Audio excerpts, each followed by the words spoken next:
Kebahagiaan dan kesengsaraan antum adalah tergantung hubungan antum sama Allah. Kapan antum jaga hubungan sama Allah, demi Allah kebahagiaan akan datang. Walaupun antum tinggal di sebuah gubuk yang kecil, walaupun antum cuma makan roti yang kering.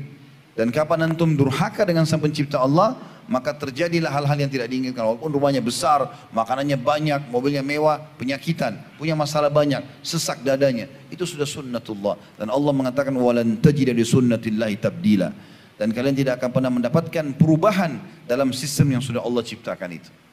Orang-orang beriman, patuh kepada Allah, kalau kita ikuti langkah mereka sama dengan mereka. Para nabi-nabi, semua nabi sudah disebutkan bagaimana orang beriman bersama mereka selamat dan bagaimana orang-orang kafir di antara mereka dihukum oleh Allah. Pada saat jenazah orang-orang kafir Mekah di perang Badar dikumpulkan, lalu Nabi suruh masukkan ke dalam sebuah sumur, ditumpuk semua jenazah mereka. Lalu apa kata Nabi SAW dalam hadits Bukhari? Wahai fulan bin fulan, dipanggil, wahai Abu Jahal, wahai Umayyah bin Khalaf, wahai fulan, fulan, disebutkan nama-namanya. Apakah kalian sudah mendapatkan apa yang Tuhan kalian ancamkan buat kalian? Sesungguhnya kata Nabi, aku telah mendapatkan apa yang Tuhanku janjikan untukku. Artinya, karena aku beriman, Allah berikan kemenangan. Kalian sekarang mati dalam keadaan kafir, pasti kalian sudah dapatkan juga ancaman neraka itu. Apa kata Umar bin Khattab di sebelah Nabi SAW radhiyallahu anhu? Ya Rasulullah, apakah mereka mendengar Anda sementara mereka sudah mati? Kata Nabi SAW, sesungguhnya hai Umar, mereka lebih jelas mendengarkan suaraku daripada engkau mendengarkan suaraku. Artinya Allah buat mujizat buat Nabi SAW. Bukan semua orang bisa berbicara dengan orang mati, tapi mujizat. Maka Nabi SAW mengatakan Allah buat mereka mendengar itu.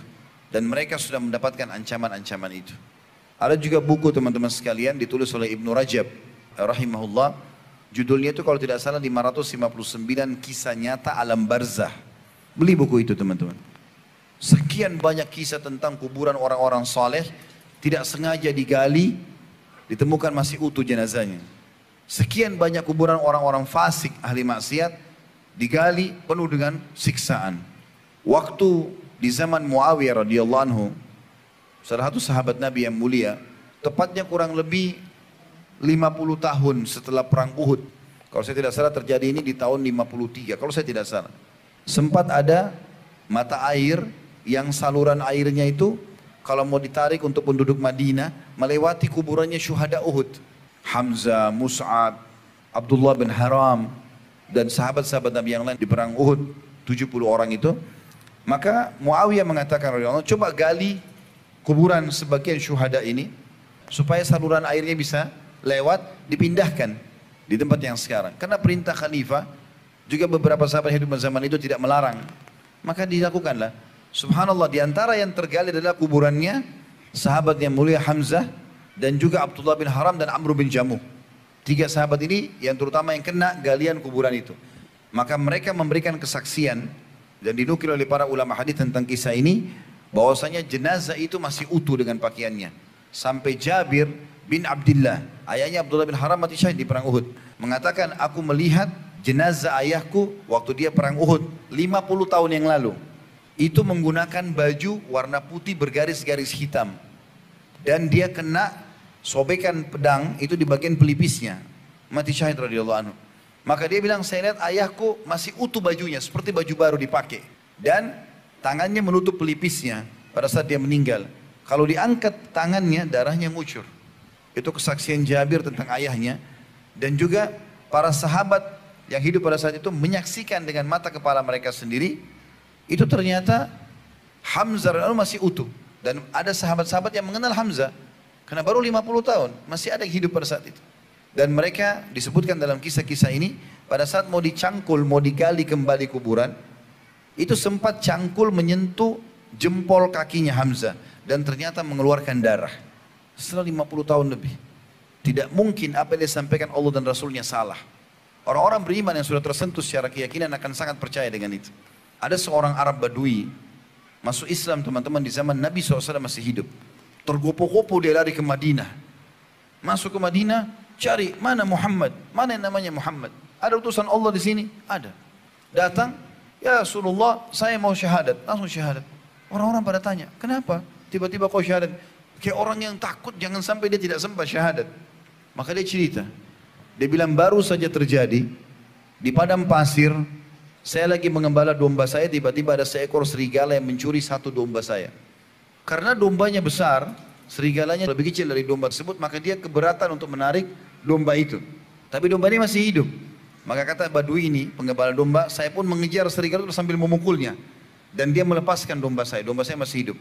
Tiba-tiba serigala itu berbicara bahasa manusia. Kenapa kau mengambil rezeki yang sudah Allah tentukan untukku?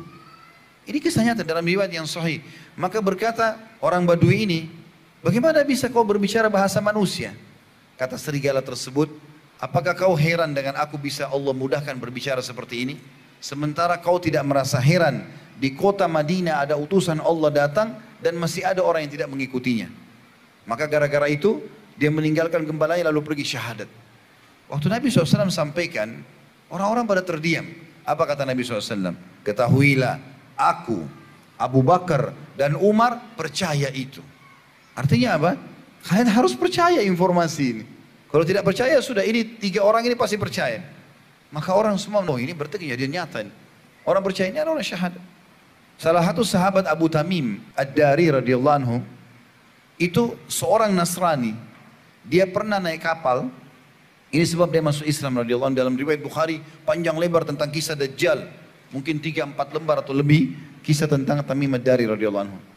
Dihantam ombak kapalnya, tertampar sebuah pulau, dia lihat ada hewan badannya semua bulu, kemudian bisa bicara bahasa manusia, kemudian dia ketemu sama Dajjal di tengah-tengah pulau itu. Ringkas cerita, ketemu sama Dajjal, lalu Dajjal salah satu statementnya mengatakan, apakah kalian sudah beriman kepada Nabi yang keluar jazirah Arab itu?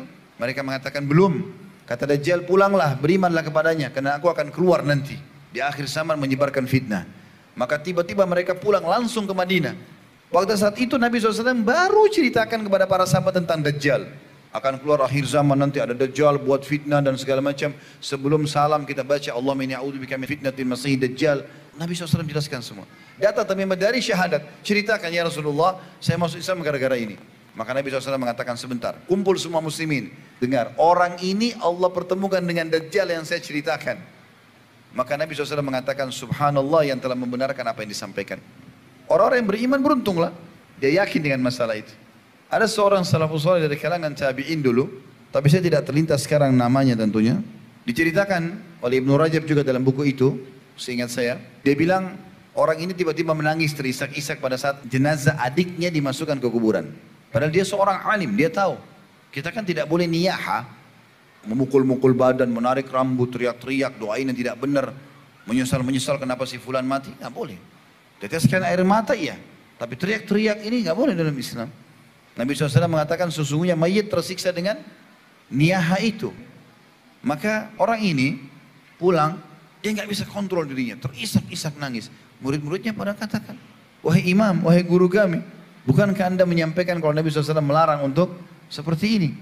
Bagaimana bisa anda lakukan? Apa yang anda khawatirkan?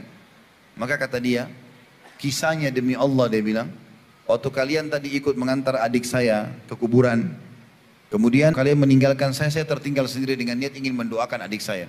Pada saat sudah tidak ada di kuburan kecuali saya sendiri, saya mendengarkan teriakan minta tolong dari dalam kuburan adik saya dan saya kenal itu suara adik saya. Maka dia bilang saya pun menggali kuburan tersebut, tiba-tiba pada saat saya tiba di jenazahnya saya temukan di atas dada adik saya rantai besi yang masih menyala dengan api, merusak tubuhnya. Maka aku pun berusaha untuk menarik rantai tersebut dan lihat ini telapak tanganku. Semuanya jadi luka bakar. Maka aku pun menangis karena melihat bagaimana kondisi adikku yang sedang disiksa. Dan sekian banyak kisah berhubungan dengan masalah itu. Nabi SAW melewati kuburan, lalu mengatakan 2 penghuni kuburan ini sedang disiksa. Kita nggak bisa lihat, tapi wahyu menyampaikan. Dan mereka berdua disiksa bukan karena hal yang dianggap besar, tapi itu besar sebenarnya di sisi Allah. Yang satu suka adu domba, membuat orang berantem satu sama yang lain, yang satu tidak cebok pada saat kencing. Fenomena-fenomena ini teman-teman, fakta-fakta yang Allah Subhanahu Wa Taala dan Nabi Muhammad SAW sampaikan. Dan sekian banyak tentunya berita-berita seperti ini.